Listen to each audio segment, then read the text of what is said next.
Hello and welcome to another episode of Who Knew in the Moment, the podcast. I'm your host, Phil Friedrich, and today I'm honored to have Luke St. Lifer with me. Luke is a basketball coach at VCU. If you're watching, you can see the logo above you. If you're listening, look it up. But what I'm really excited to highlight in Luke's story today is when you're excited and passionate about something, you're willing to do what's above and beyond asked to get to where you want to go. So, Luke, thanks so much for being on today, my Thanks man. for having me on, Phil. Yeah, I'm excited.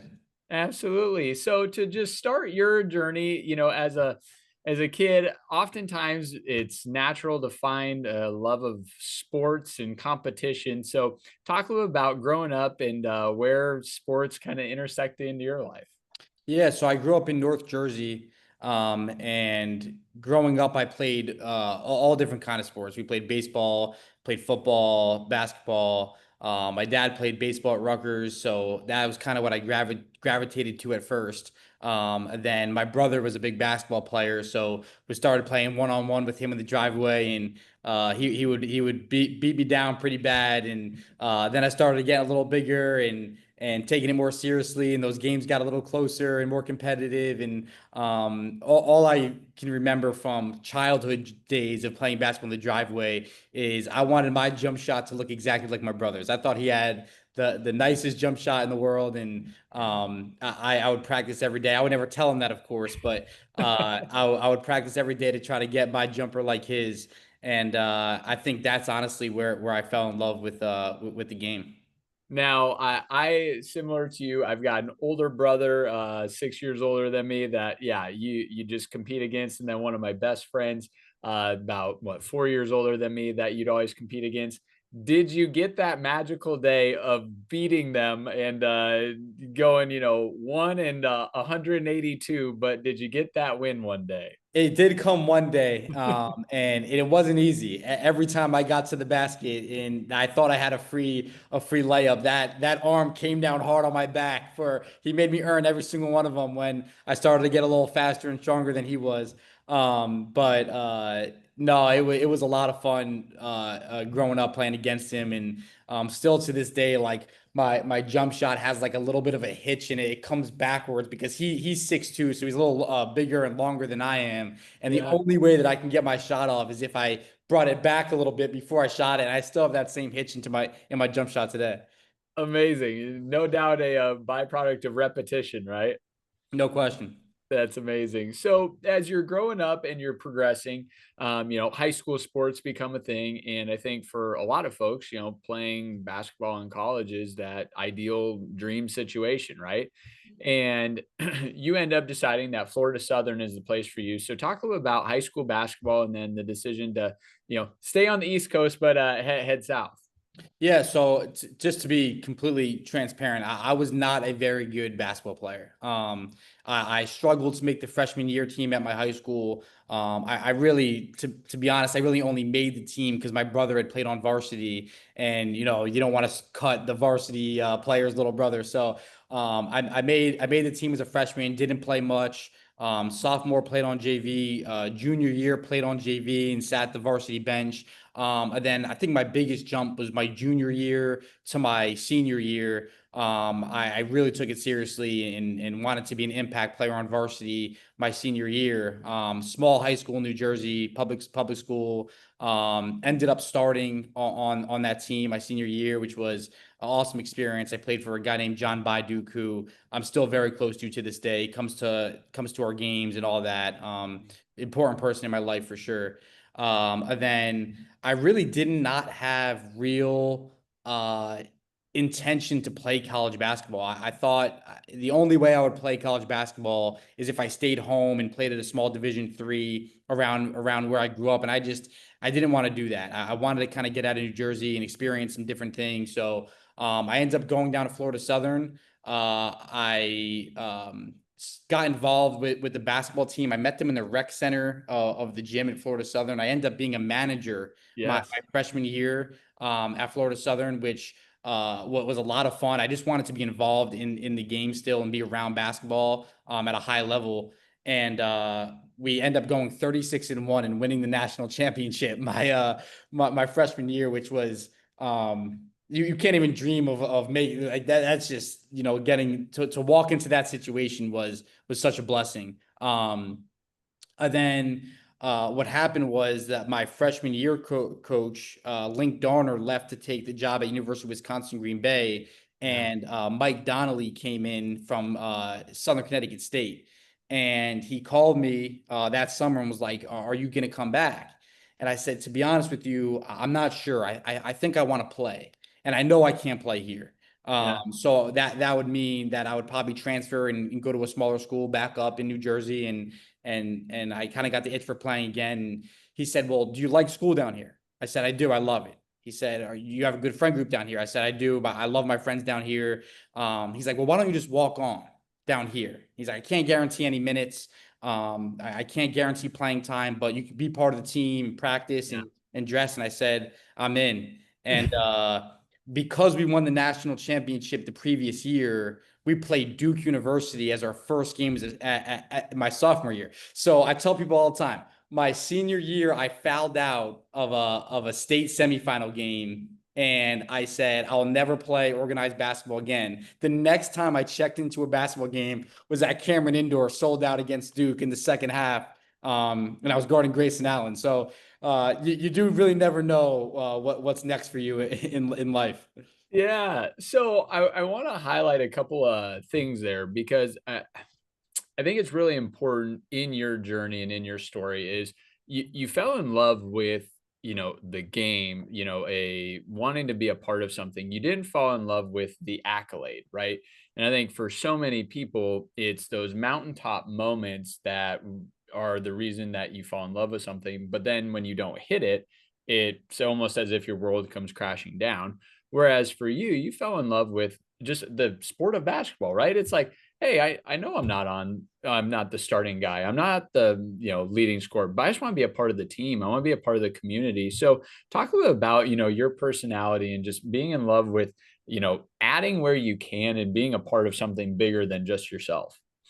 Yeah, I think it honestly came from playing AAU. Yeah. In high school, Mountain Lakes High School is a small high school in New Jersey. There's not a ton of diversity. Everyone lives in this on the same street called the Boulevard, and you got houses on the right, houses on the left, and you see everyone. You see everyone every day.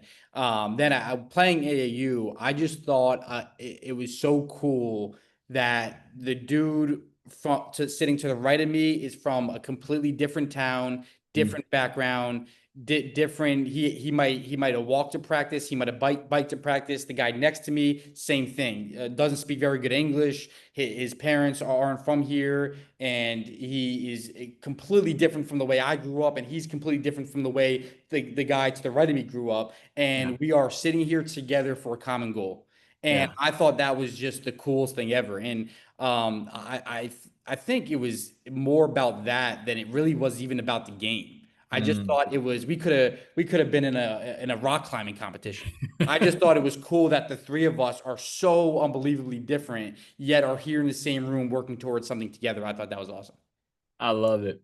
So as you transition from the manager on the national championship team to being, the walk-on player, how did that, transition go for you? Did you find yourself enjoying one or the other more? Like, hey, I kind of don't miss having to do the sprints, Yeah, but talk a little bit about that. yeah, you hit it on the head. After that first 3 hour practice, I told Coach Donnelly, I'm like, yeah, I appreciate the opportunity. I might go back to wiping the floor and giving water bottles. That was easier on my cardiovascular health.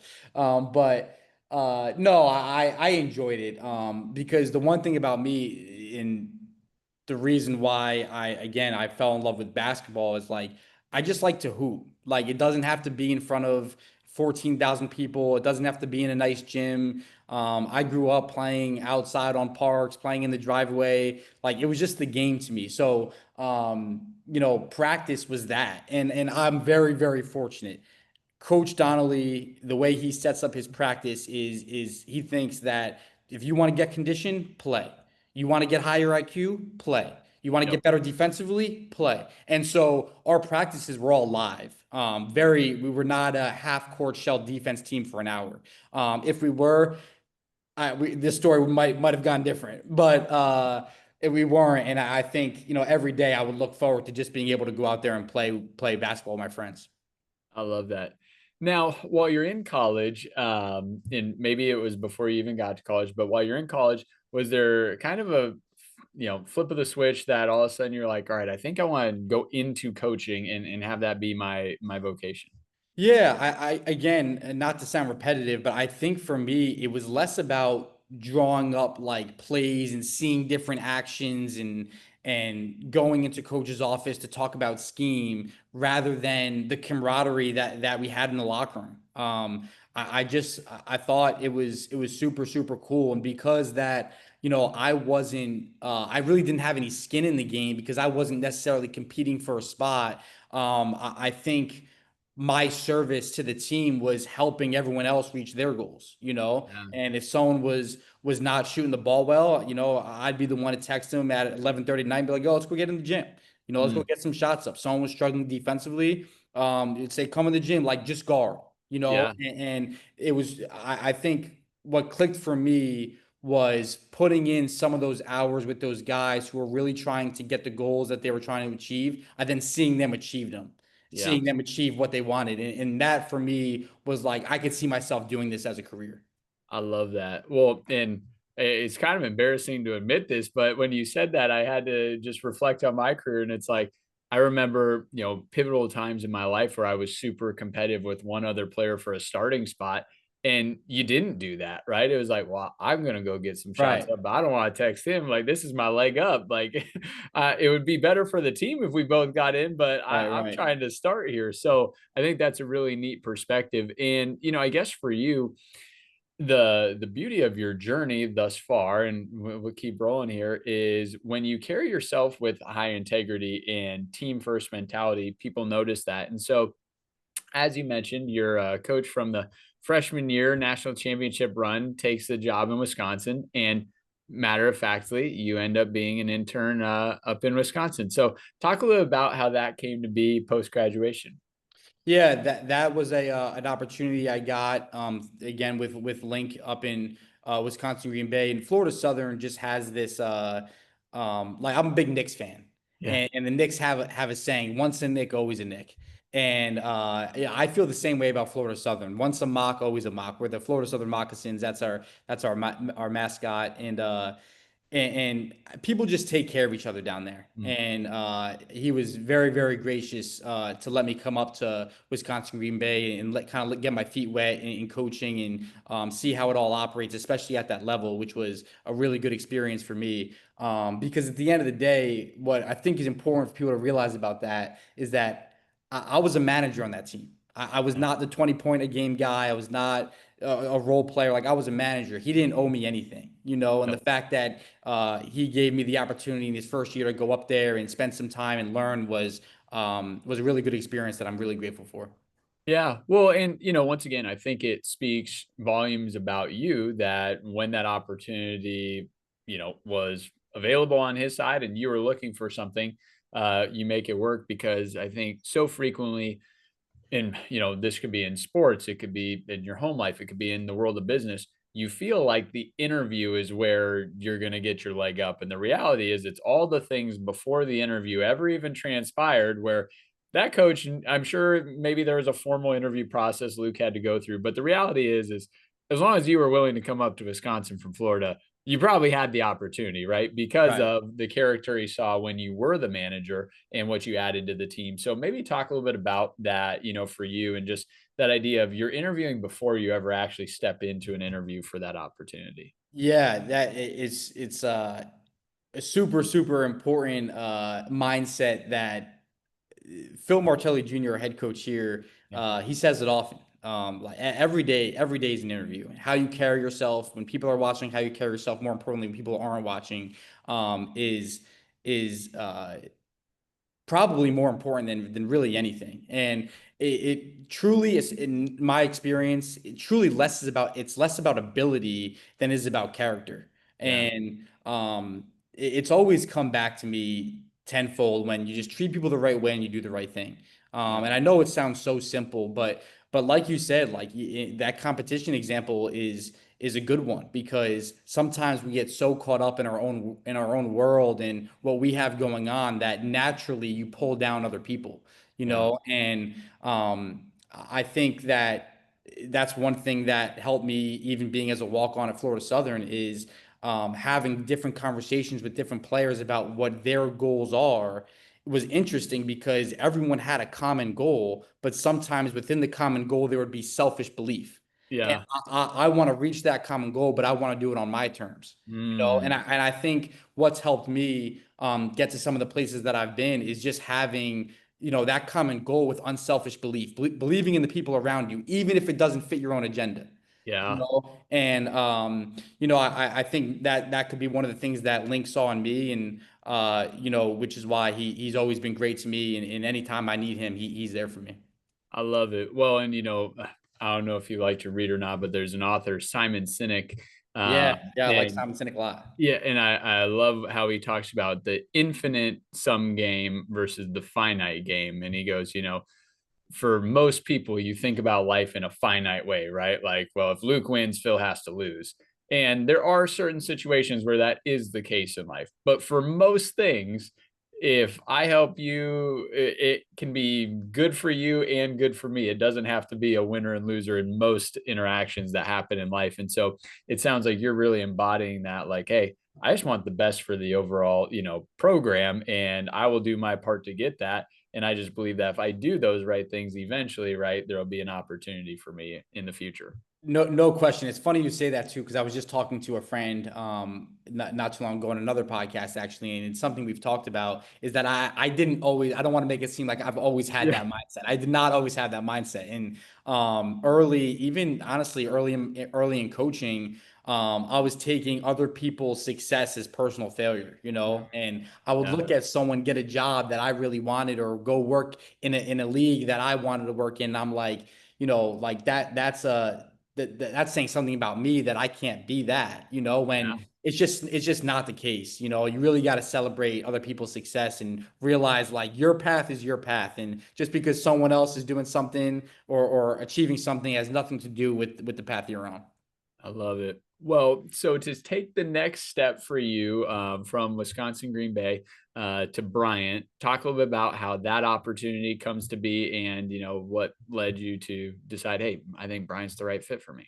Yeah, so Coach Donnelly at Florida Southern, we talked about how I wanted to, get into coaching, and he introduced me to hoopdirt.com, which is this website that has all the jobs, and I was refreshing it nonstop, and it was late. It was really late, and the Bryant volunteer video coordinator job just popped up, and Phil Martelli Jr. was an assistant on the Bryant staff, and our coach and Phil have Connecticut ties. And I asked my coach, Coach Donnelly, if he can reach out to Phil, and he did. And I talked to Phil quite a few times before I ended up meeting Jared Grasso, who was the head coach there at the time. And Coach Grasso said to me on the phone that they were going to be at a zero gravity event, AAU event in Orlando, and Yeah. would like to meet me there. So Coach Donnelly drove me to the zero gravity event in Orlando. I got in as a unregistered coach. I'm not even sure how I got in. And I sat down with Coach Grasso as we were watching one of the games. And at the end of the conversation, he said, I think you'd be a good fit for us. Like I said, the job is volunteer. There's no pay. If you want it, the job's yours.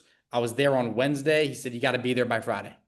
So I packed up my stuff, and Friday night was my first night in Smithfield, Rhode Island, working at Bryant. Amazing. Now, I want to highlight that you emphasized it twice that it's a volunteer job, right? And I think so many people, in your career and in so many different vocations and careers, you see somebody at this great spot, right? Like, who wouldn't want to be an assistant coach at VCU for the men's basketball team, right? Uh, but then they find out, oh man, Luke did a whole year of volunteer work. Like, I don't know that I would be willing to take a step back in my, economic ability right now to make a move for something that isn't going to pay me. But sometimes that is what you have to do. So talk a little bit about, what excited you about the Bryant opportunity, and I would say it this way. What made you be like, all right, I think this is going to be a worthwhile movement for me? Yeah, the excitement was just that I got the opportunity. Yeah. I know those jobs are few and far between, and I did not know a lot about Bryant. I was familiar with Phil Martelli Jr. and obviously his dad, and I Yep. know Jared Grosso had been at Iona and had a lot of success there as an assistant. So I knew I'd be around a lot of knowledgeable people, and I was eager to learn. Yeah. The financial piece is I'm super blessed that I have the support system that I do. My parents were able to help me through, and I'm forever grateful for that. I do not come from a family that just kind of gives out handouts, though. My parents have always raised me like, if we're gonna help you out, like you're gonna bring in another type of income, whether it be Uber Eats, and I picked up a night shift at a hotel Right. that was down the street from Brian. So did some things that kind of helped me along my way. But to be honest, I learned a lot about basketball that year, but I learned even more just about the life Mhm. aspect. It was my first year out of college and just trying to figure out who I am, who I want to be, and how I was going to make this work. I think taught me more in the long run than really anything. I love it. And as you're starting to surround yourself around multiple coaches now, right? We've had high school, we've had two in college, we've, gone and coached with two different staffs now. I think something that's really difficult for a lot of people is you try and do a little bit of everything and you end up doing nothing, right? Or you're so set in your ways that you're not willing to take feedback or, new information in because you're like, oh, well, I like the way this person does it. So I'm just going to do it that way.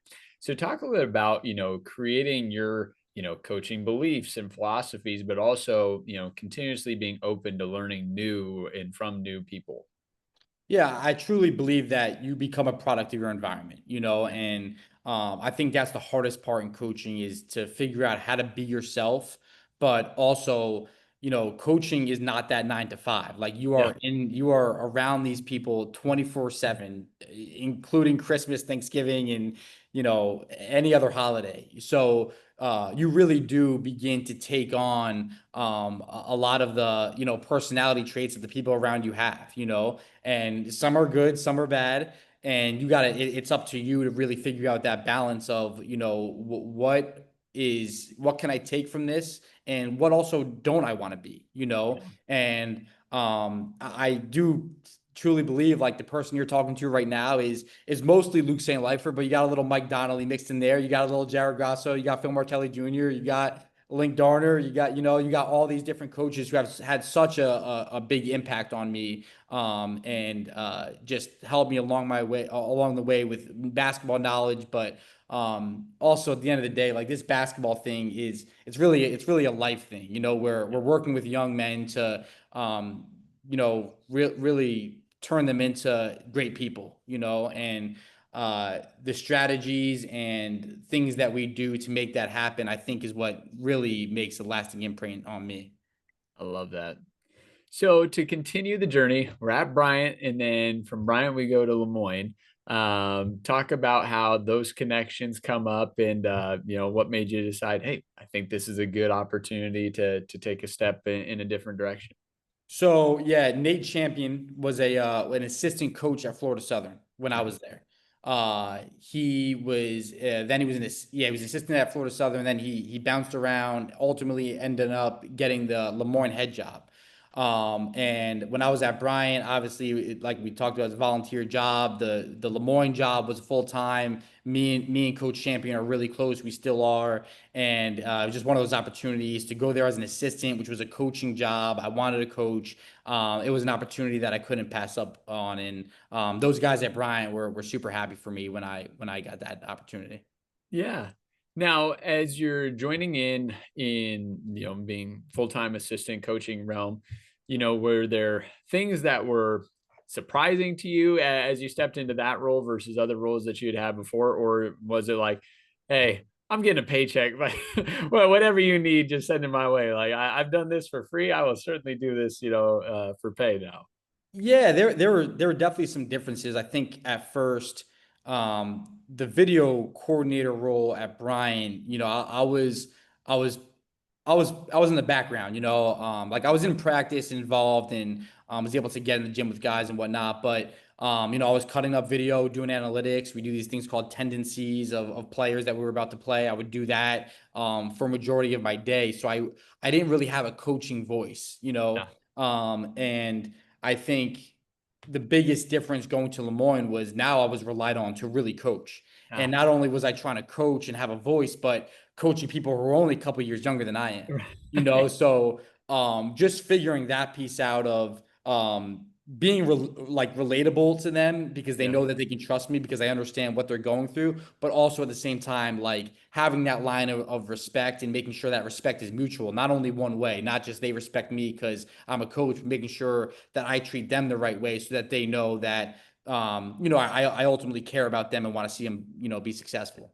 Yeah, I love that. Now, I also think for, and you can speak to this better than I can, but for a lot of people, you think, oh, being the head coach would be the greatest thing. And I think there's just a difference between, the assistant versus the head and, the expectation and what all goes into that.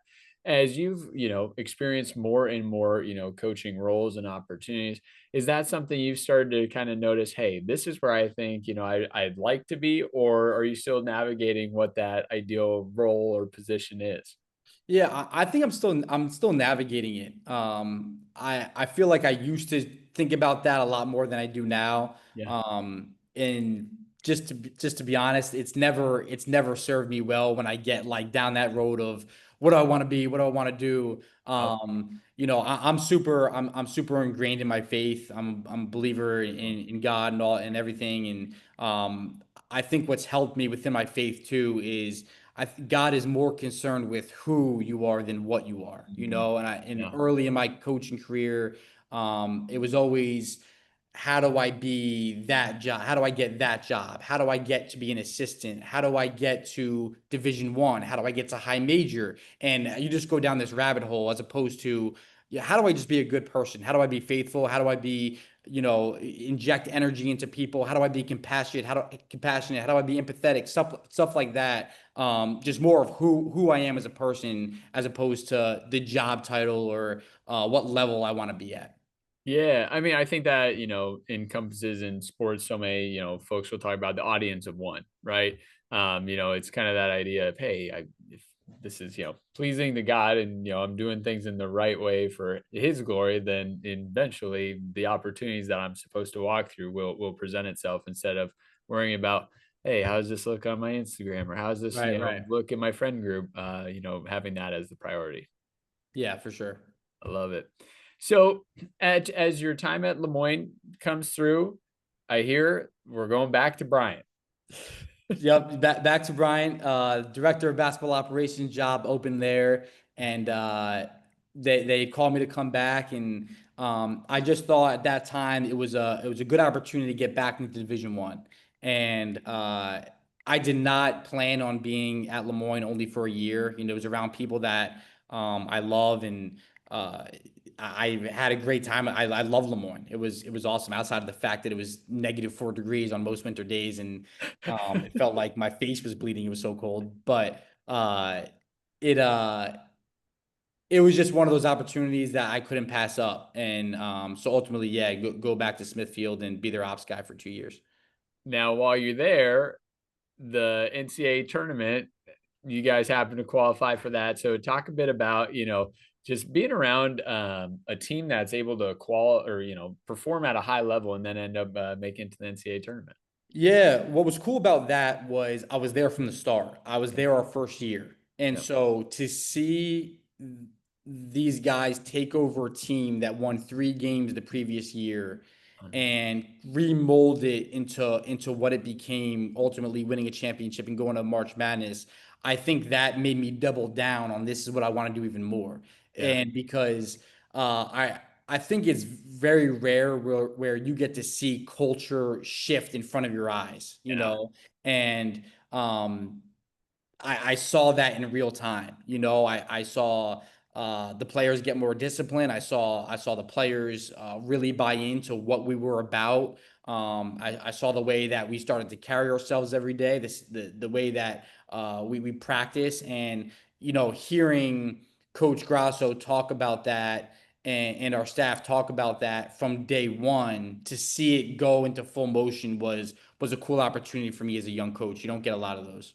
Yeah. Now let's dive into that. I mean, culture is you know, a word that gets thrown around a lot, gets used frequently, right? And at the end of the day, the reality of culture is it takes somebody really believing in it to get to the level of buy-in from the team, right? So talk a little about it. You said the players got more disciplined, the coaches really, doubled down on what they believed in. What do you think were, one or two tangible things that allowed people to really buy into the culture and what you were building there? I think the biggest thing is care factor. Yeah. And that comes from, I see that every day with Coach Martelli. I think it's hard to get anyone to buy into anything Mm. if they don't know that they care about you. Yep. And yes, we are in a very transactional landscape right now. It Right. is super fragile, and it is becoming more like the professional model. But to be honest, and this isn't just, I'm not just saying this. Like, one thing we've done here at VCU, and I know they did at Bryant the past couple of years when they were there, is just keep the main thing the main thing. Like, we are still going to recruit high character kids. If Yep. there's a kid that we're recruiting who's first team all league, no brainer, but is treats people the wrong way and does not have the right habits and is into all these other things, like, they're not coming here. Yep. And I know that for a fact because I know the way that Phil is. Yep. He puts a premium on making sure that we bring in high character people, and then having them really embrace what our culture is about. And Yeah. our culture is about, it says it on our practice facility right here: development and competition. Yep. And that's what it's about. And development is development as a player, development as a person, development in the community, and then just that competitive mindset, on the court, in the classroom, in the community, really just competitive to be the best version of yourself you can be. And I think that's where culture starts. And it's cool to see a bunch of people who came from different places. Now you're getting people who came from different schools, Yep. and it's almost like we've all been together for 4 years, and really it's been just a few weeks. Yeah. So when you think about that, development competition, how do you guys as coaches, whether it's daily talking about it or, every time before practice starts, emphasizing that, how do you guys top down, lead, but then make sure that there's buy-in so that it's carried out by the players? Yeah, everyone's got to be on the same page. Yeah. And it's tricky with 13 people on staff. And that's why our staff was designed the way it is. We all think like-minded, and I have to pinch myself sometimes when I'm sitting in these meetings because have such a high-level group. Mm. And I'm sitting here with Jimmy Martelli, who's associate head coach, who has been all over the place at high levels. Brett Nelson, who's a former head coach. Brandon Rozelle and Brad Burgess, who were played on the Final Four team at VCU. Chris Cole, who's one of the best player development people in the country. Ryan Daly, who is an assistant coach at VCU at 27. I'm sitting here looking at all these people, and I'm like, this is incredible. I Yeah. can't even believe I'm sitting here in this room that I work with these guys. But yeah, to answer your question, I think it just begins with having like-minded people who are all preaching the same message. I think that common messaging is super important. And what I like about our staff is we have so many different personalities, Yeah. and the same player could talk to four different coaches, and that coach might deliver it four different ways, but it's going to be the same message. And I think that is imperative in building culture and building consistency on within a program. I love it. Well, and something else I want to highlight, and once again, we're talking about in the scope of basketball right now and a team there, but someone listening might be owning a business, right? And they're thinking, well, this person's so talented though, or they're one of my best salespeople. I have to bend my, rules to keep them happy. And I think, Gary V, popular social media influencer, but he has a really interesting story where he said, I was talking to a GM of a football team, and the GM they said, "Why did you pass on this certain wide receiver a few years ago?" And he goes, "Here's the deal. We watched the tape. We did all the interviews, and everyone knew what this guy off the field was just about himself, wanted to do fun things." And he's like, "That was fine." And they go, "Oh, so you just didn't think like he'd be able to show up on game day?" And he goes, "No, the guy showed up on game day, put up amazing numbers. The problem was he took out his six best friends, and the six best friends, when they went out and did all those same things, could not show up and put up the numbers." And so he goes, sometimes it's not about that one person and their ability to perform or not perform. It's what that does to the rest of the group. And I thought that was really, good perspective because, sometimes you think or you hear the phrase, "Oh, well, it only takes one bad apple." But oftentimes you say, "But that one bad apple, if it's a really good bad apple, like it might be worth it." And the reality is, if you're trying to build a team and a culture, oftentimes it's not worth it to bend the rules for that one person. Right. Yeah. And I think it all comes back down to what are you willing to compromise? Yeah. I don't sit in that big chair. So I don't know the pressure that Yeah. he feels every day, and I'm sure it's a lot. But for me personally, like I think about that within my own job, is I'm gonna do this for as long as I can be authentic myself, and I don't have to, bend the rules or be anyone I'm not just to fit in for a certain job or opportunity. The minute that I have to do that is the day that I'll go and change my career and do something else. And I think a lot of us that are in our offices feel that same way. And if we're not going to do it for ourselves, we're not going to do it for the program either, and sacrifice what is an unbelievable opportunity for these players. Love it. Now, from Bryant to VCU, but I think there's a stop in between there, going back to the moccasins. So, talk a little bit about that. Yeah, I think that move was probably the most transformational move of my Yeah. career, for a lot of reasons. One, I was leaving a full-time job at Bryant for a part-time job.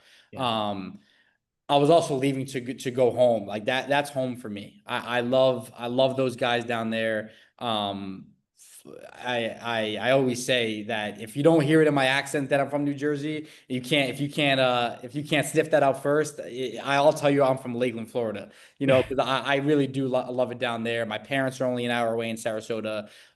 So it was really special for me to go back down there. And it was also scary. I felt like I worked so hard to get into Division 1 and to stay in Division 1, and this opportunity came, and it was it was a coaching opportunity, and I had been on support staff at Bryant, and I was stuck in between right decision, wrong decision, and I talked to Phil Martelli Jr. a lot about it, and I'm super grateful that he was very transparent with his advice, and was basically like, "Here's the pros, here are the cons, Yeah. and if you're gonna go back down there or you're gonna stay, it has to be less about result and all about reason.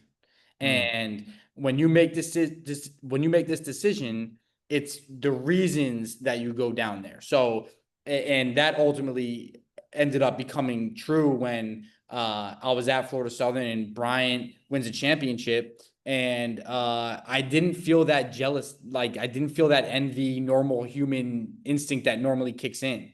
And I Yeah. thought that right there was a clear indication that I'd made the right decision to go down to Florida Southern. But yeah, it was a huge risk.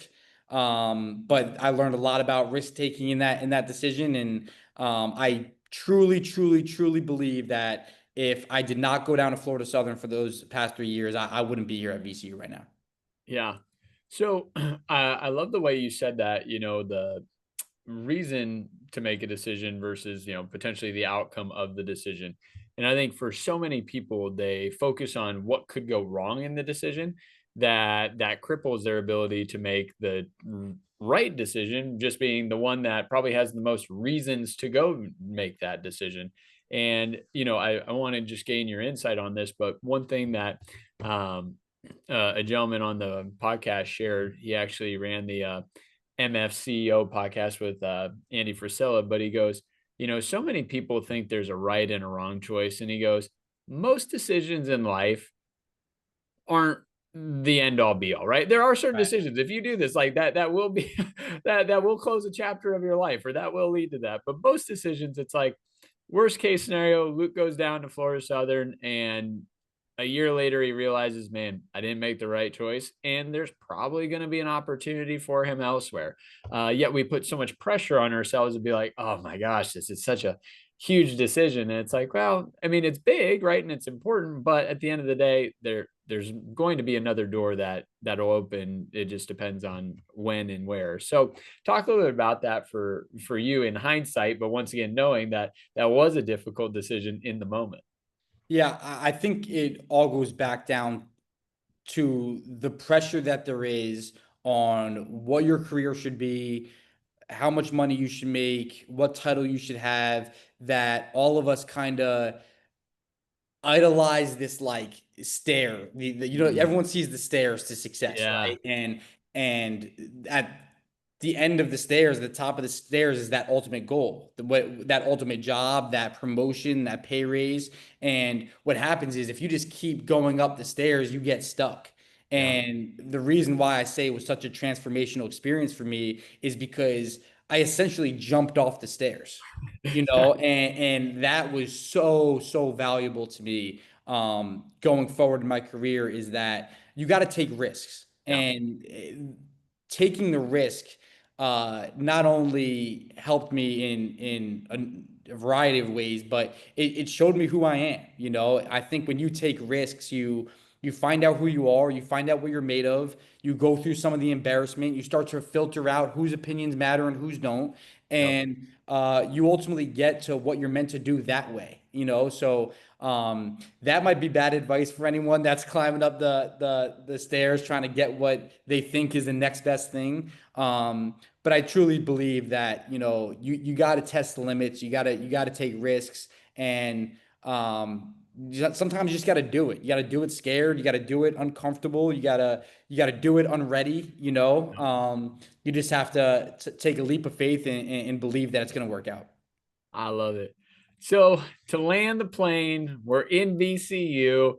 Obviously, we've talked about Coach Martelli a bit, so any listeners probably starting to see how this could come together. But talk a little about the VCU opportunity open up, and then the decision to go that route.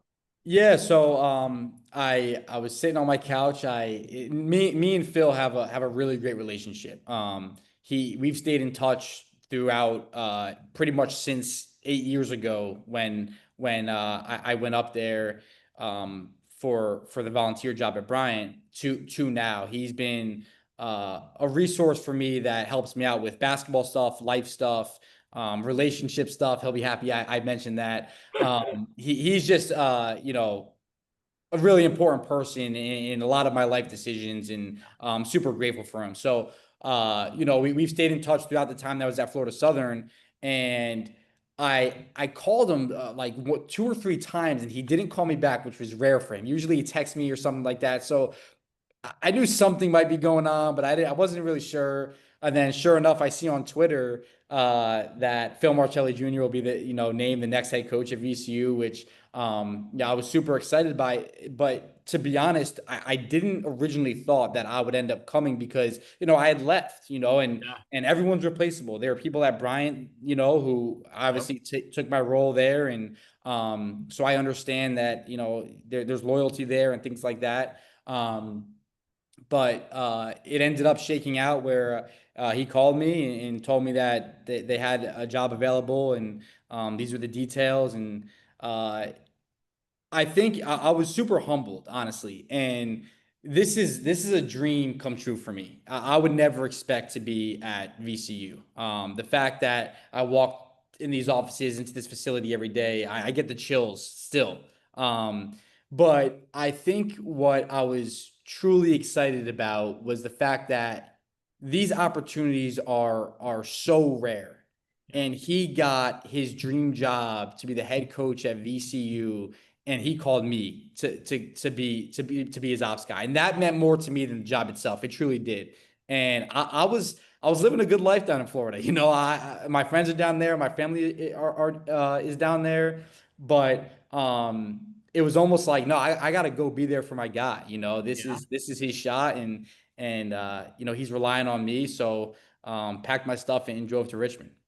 I love it. Now, VCU obviously became a very, very household name with their amazing run, under Shaka Smart. But talk a little about just, being in a program that has a good history, but is also, a team that probably can benefit to get the new culture right and do what you did at Bryant here at VCU. Yeah, I think one, I'm in awe every day of this place. It from top to bottom. The way it operates is like an NBA organization, honestly. Yeah. It's super well-oiled machine that it runs itself, and it's been set up that way. But what I think is really, really unique about it is the VCU brand is the VCU brand, Mm, and it doesn't change no matter what head coach is on the sidelines. And I think what's cool about that is that the it stays the same while also having our own twist to it, yeah. And so to see Phil really embrace that VCU brand, but able to put his mark on it's been awesome to watch. And like I said, I'm just so eager to keep learning. Yeah. The meetings that I'm in, the people that I get to meet with. We have a general manager. His name's Dr. Mac Afterwalk. Like he's unbelievable. Every time we talk, I learn something new. And to be 29 years old in that spot is uh, there's no words to express my gratitude for that. Um, so yeah, it's just been amazing to watch this place, just the way it operates and work here every day. Amazing. Well, Luke, I want to say thanks so much for sharing your journey and all the amazing, twists and turns that have led to where you're at. But just excited to see, you continue to grow and in your career. And we'll be doing this again in probably 3 years, and maybe you'll still be at VCU. Yeah, Maybe head coach of the Moccasins. We'll find out. But exactly. Yep. either which way, my man, I appreciate you and excited for the season ahead. Thanks so much, Phil. This was fun.